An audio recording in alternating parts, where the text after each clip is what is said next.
TikTok Bangladesh থেকে নিষিদ্ধ করা হোক। এই টিকটক অনেক মানুষের জীবন, অনেক মানুষের সংসার ধ্বংস করে দিয়েছে। টিকটক করার কারণে গ্রামের মানুষ, সমাজের মানুষ দাফন করতে দেয় নাই কবরস্থানে।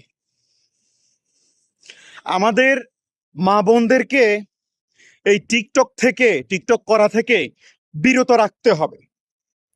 বর্তমানে টিকটক একটা অ্যান্টিভাইরাস, করোনার মতো।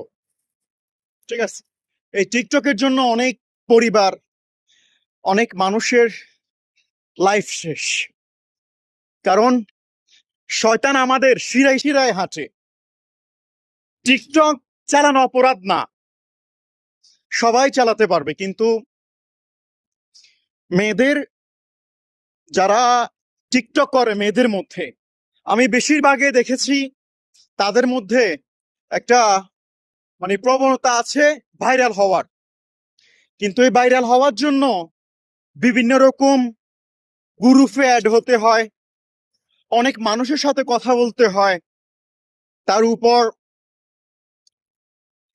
ভিডিও বানাচ্ছে, শর্ট ভিডিও বানাচ্ছে।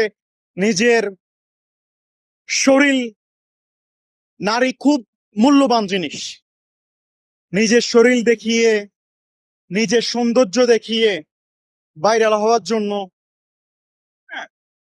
এভাবে করে প্রতিনিয়ত ভিডিও আপলোড করতেছে। এখন এটা কার থেকে ভালো লাগবে? আমি চাইবো আমার বোন টিকটক করুক, আমি চাইবো আমার ওয়াইফ টিকটক করুক, এটা তো খুব স্বাভাবিক। টিকটক করা অপরাধ নয় যদি আপনার একটা অ্যাকাউন্ট থাকে, যে আপনি ভিডিও দেখার জন্য অ্যাকাউন্টে রাখছেন। যদি মানসম্মত ভিডিও হয়, যেখানে আপনার চেহারা দেখা যাচ্ছে না, তাহলে তো সমস্যা নাই। কিন্তু মেয়েরা এমন ভাবে টিকটকে আসক্ত, নেশা হয়ে গেছে, যেটা মেয়েদের, অনেক মানুষের সংসার নষ্ট হয়ে গেছে। ডিভোর্সের কারণও এই টিকটক।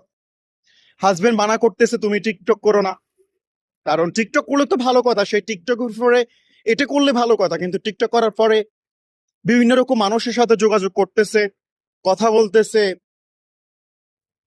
না, বাবা মায়ের বারণ শুনে, না ভাইয়ের কথা শুনে। হ্যাঁ, একটা অন্যরকম তাপমাত্রায় এই টিকটকটা আমাদের বাংলাদেশে ছড়িয়ে গেছে। এটা একটা ভাইরাস। আপনি টিকটক করবেন, মানসম্মত কথা বলেন। আপনি কেন শরীর প্রদর্শন করাবেন?